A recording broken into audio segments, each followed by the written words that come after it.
بے پناہ جانوں کی قربانی دیتے رہیں گے. اب یہ سافٹ یعنی یہ مجھے ایسا لگتا ہے کہ آرمی چیف صاحب نا پاکستان آرمی پہ یا پاکستان کی سیکیورٹی کے اوپر ذمہ داری وہ کہہ رہے ہیں کہ ہماری نہیں ہے، یا وہ بتا رہے ہیں کہ سافٹ اسٹیٹ سے مراد ہے صوبائی حکومت، ان کی ذمہ داری ہے کے پی کے یا بلوچستان کی نا ان دہشت گردی سے نمٹنے کی.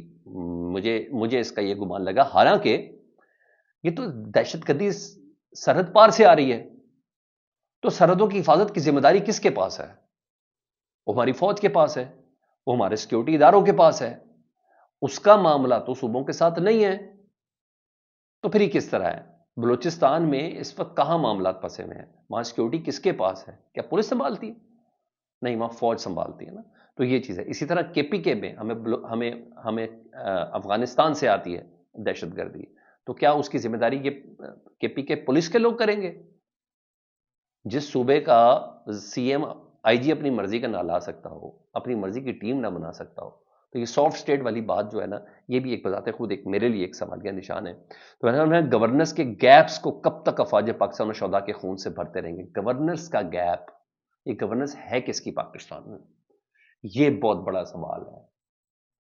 کیا وہ سرفراز بگٹی کی طرف اشارہ کر رہے ہیں، علی امین گنڈا پور کی طرف اشارہ کر رہے ہیں، یا اپنے بازو میں بیٹھے ہوئے وزیر اعظم شہباز شریف صاحب کی بات کر رہے ہیں؟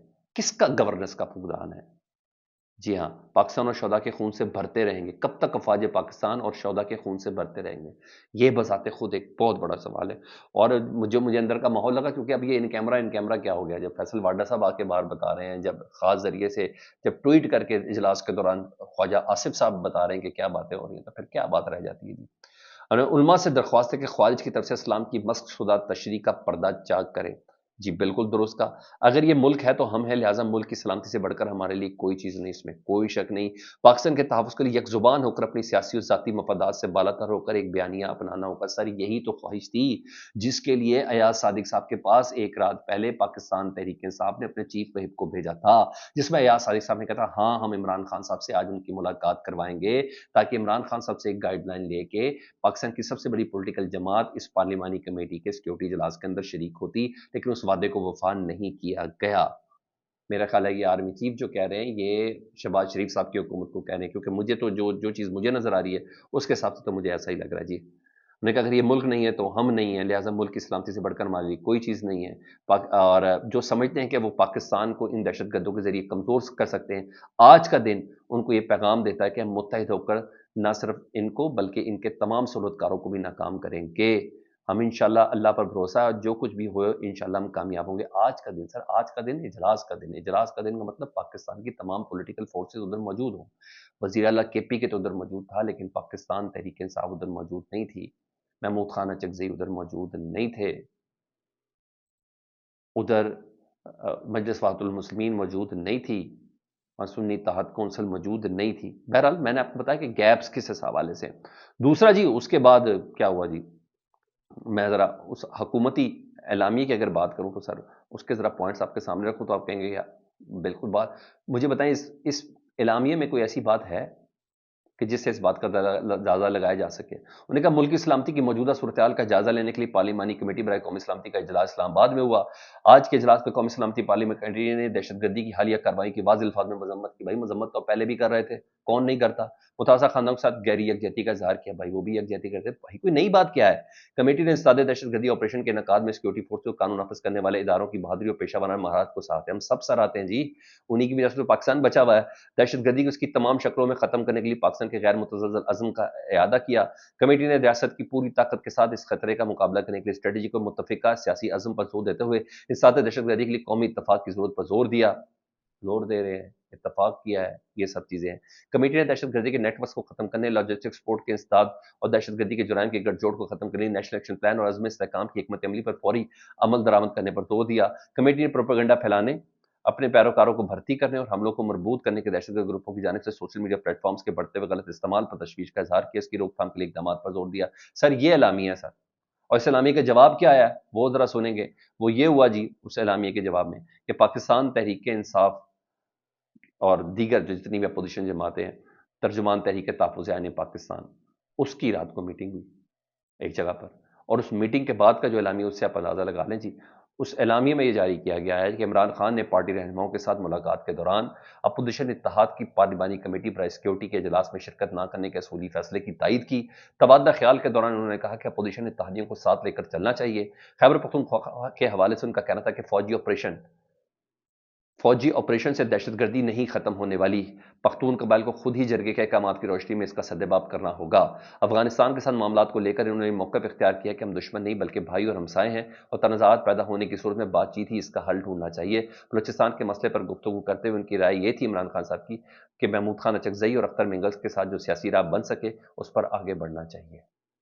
سر اب دیکھیں آرمی چیف کا خطاب، ملک کا سرکاری اعلامیہ کیا ہے، اور وہ کیا چاہ رہے ہیں، وہ بالکل اصل ڈائریکشن وہ یہ دی جا رہی ہے، اصل ڈائریکشن اس اعلامیے کے اندر دی جا رہی ہے۔ اور سنیں اس اعلامیے سے جڑی اور بڑی کافی بات ہے نا جی، اور خبر یہ بھی ہے، اور یہ زبیر علی خان اس کو کوٹ کر رہے ہیں، انہیں کہا ڈیالہ جیل میں سلمان اکرم راجہ صاحب نے، اور جو پچھلے دنوں خبر چلی تھی نا کہ عمران خان صاحب سے سیاسی کمیٹی کے کچھ لوگ بات کریں گے کہ جی اپنا جو سوشل میڈیا اکاؤنٹ ہے اس کے حوالے سے ذرا تھوڑا سا اس کو وہ شیڈول کر دیں، اس کو ذرا اس کی مانیٹرنگ کر دیں، یا اس کی اپروول کے لیے کوئی خاص کمیٹی بنا دیں۔ تو انہوں نے کہا جی سلمان اکرم راجہ اور بیرسٹر گوہر نے کل ایک بار پھر سوشل میڈیا ٹیم سے متعلق بریفنگ دی عمران خان صاحب کو۔ دونوں رہنماؤں کا موقف تھا کہ سوشل میڈیا ٹیم ہمارے کنٹرول میں نہیں ہے، جو وہ کر رہے ہیں وہ نہیں ہونا چاہیے، پی ٹی اے کے آفیشیل اکاؤنٹ سے پاکستان سے آپریٹ ہونے چاہیے، اسی سیکٹری اطلاعات کے نیچے لائیں، اسے سیکٹری اطلاعات کے نیچے لے کے آئیں۔ سیکٹری اطلاعات کون ہے جی؟ شیخ وقاص اکرم نیچے لے کے آئیں۔ عمران خان نے دونوں رہنماؤں کی گفتگو سنی اور انسنی کر دی اور کوئی جواب نہیں دیا۔ سر وہ اپنا اوپننگ بیٹسمین کیسے چھوڑ سکتے ہیں؟ میں آفیشیل اکاؤنٹس کی بات کر رہا ہوں، باقیوں کی تو کوئی ذمہ داری کسی کی بھی نہیں ہے نا جی، یہ انہوں نے بولا ہے جی ہاں۔ تبھی بیرسٹر علی ظفر صاحب جو کل عمران خان صاحب سے ملاقات بھی کی، انہوں نے رات کو عامر میر صاحب کے پروگرام میں بولا انہیں کہ عمران خان سے ملاقات کے بعد ہم نے یہ فیصلہ کیا جب تک عمران خان صاحب کو ڈائریکٹ انوالو نہیں کیا جاتا ہم کسی بریفنگ میں نہیں جائیں گے۔ یہ بات پرنسپل اسٹانس اس کے اندر ڈکلیئر ہو گیا جی۔ اور محمود خان اچکزئی صاحب کے گھر پہ جو اجلاس ہوا وہ میں نے آپ کو بتا دیا کہ وہ کیا سوچ رہے ہیں۔ یہ ہر بندہ مختلف سوچ رہا ہے۔ ہاں اس کے ساتھ حامد میر صاحب ان کی بڑی نظر ہے جی پاکستان کی سیاست پر اور پاکستان کی ہسٹری کے اوپر۔ انہیں کہا بلوچستان میں پہلا آپریشن ہوا 1948 میں، دوسرا آپریشن ہوا 1958 میں، تیسرا ہوا 1962 میں، اور چوتھا ہوا 1973 پہ، اور پانچواں ہوا 2005 میں۔ خیبر پختونخوا میں بھی کئی آپریشن ہو چکے لیکن دہشت گردی ختم نہیں ہوئی۔ اب ایک نئے آپریشن میں ایسا کیا ہوگا کہ دہشت گردی ختم ہو جائے؟ سر گفتگو اور آپریشن یہ دونوں ساتھ ہوں گے، لیکن گفتگو کے لیے پہلے سیاسی آپریشن کے لیے سیاسی کنسنسس کا ڈیولپ ہونا ضروری ہے، جو مجھے اعلامیہ میں کہیں بھی جاری نہیں ہوئی ہے۔ ہاں اب یہ دیکھ لیں، کہنے والے کہتے ہیں کہ پوری اس کانفرنس میں 7 گھنٹے کی جو کانفرنس تھی اس میں افغانستان، بھارت اور را کا نام بھی نہیں لیا گیا، حملوں میں انٹیلیجنس ایجنسیوں کی ناکامی کا ذکر نہیں ہوا، آئندہ کے لائے عمل پر کوئی روڈ میپ نہیں دیا گیا، صرف رسمی کارروائی انجمن ستائش باہمی تھی۔ کیا ایسی دنیا کی سب سے مشکل جنگ لڑی جا سکے گی؟ یہ عمران ریاض خان صاحب نے ٹویٹ کیا تھا، ٹھیک ہے۔ لیکن رات کو جس خبر نے حیران کر دیا جی وہ بڑی کمال خبر تھی، کوئی چھوٹا موٹا آدمی نہیں، وفاقی وزیر ہے جی، اور وفاقی وزیر صاحب خود کہتے ہیں مصدق حسین صاحب، انہوں نے کہا دہشت گردی کو جڑ سے اکھاڑنے کے لیے حکومت نے آپریشن کا فیصلہ کر چکی ہے۔ اعلامیہ میں کہیں ہے بات؟ اپوزیشن کا اعلامیہ کچھ اور ہے، وہ کہہ رہے ہیں کہ جی گفتگو کرنی ہے، افغانستان دوست ہے، اس سے دشمنی نہیں کرنی، بات کرنی ہے، جنہوں نے اسلحہ اٹھایا ان کے خلاف تو آپریشن کرنا ہی کرنا ہے، یہاں یہ چیز ہے۔ تو ہر ایک متضاد سوچ کے ساتھ ہے، کہیں تسلی کہیں تشفی کچھ نہیں، چاہے آپ نے پارلیمان کو 111 بریگیڈ کے حوالے کیا ہو یا پورے علاقے کی سیکورٹی ایف سی کو دی ہو، یہ تمام چیزیں تو سمجھ آتی ہیں، لیکن سیریسنس کا عالم میں نے آپ کو بتا دیا بہت سی جگہوں پہ فلاؤ کرتا ہے، بہت سی جگہوں پہ۔ فیصل واڈا موجود ہیں، وزیر داخلہ موجود نہیں، وہ کہتے تھے نہیں، کچھ لوگ کہتے ہیں وہ افطاری کروا رہے تھے لاہور میں، بہت سی ایسی چیزیں۔ نواز شریف صاحب کی موجود نہیں ہے، اور چلتے اجلاس کو چھوڑ کے مریم نواز صاحب چلے گئیں، ویڈیوز ایسے آ رہے ہیں کہ رانا ثناء اللہ سر شہباز شریف صاحب کے خطاب کے اندر وہ سو رہے تھے، اونگ رہے تھے، نیند آ رہی تھی، یہ تمام چیزیں۔ ہاں فیصل واڈا صاحب نے کل ایک پروگرام میں بولا، بڑی بڑی تعریفیں کر رہے تھے وہ علی امین گنڈا پور صاحب کی، انہوں نے کہا میرا پرانا تعلق ہے، ہم دونوں منسٹر بھی رہے ہیں، انہوں نے کہا علی امین گنڈا پور نے اس اجلاس کے اندر نا کھل کر کوئی بات نہیں کی، اور ایسی کوئی چیز نہیں تھی۔ 9 مئی کے واقعات کو ایون علی امین گنڈا پور صاحب نے کنڈیم کیا، اس کو عمران خان صاحب بھی کرتے ہیں، انہوں نے کہا کچھ لوگ گمراہ ہو گئے تھے اور اب خیبر پختونخوا کی پولیس فوج کے ساتھ کھڑی ہے، اور علی امین گنڈا پور صاحب نے کہا مولانا فضل الرحمان تو کے ساتھ ہاتھ بھی ملایا، انہوں نے کہا ہماری سیاست اپنی جگہ پہ ہوتی رہے گی لیکن پاکستان سب سے فرسٹ ہے۔ بہرحال فیصل واڈا صاحب کے مطابق ظاہری بات انہوں نے کہنا بھی ہے اور ہم بھی مانتے ہیں جی، انہوں نے کہا تاثر آرمی چیف کا ہی تھا پوری کی پوری اس کانفرنس کے اندر، اس اجلاس کے اندر، اور ان ایکشن بھی آرمی چیف ہی نظر آئے. تو سر نکلا کیا رزلٹ؟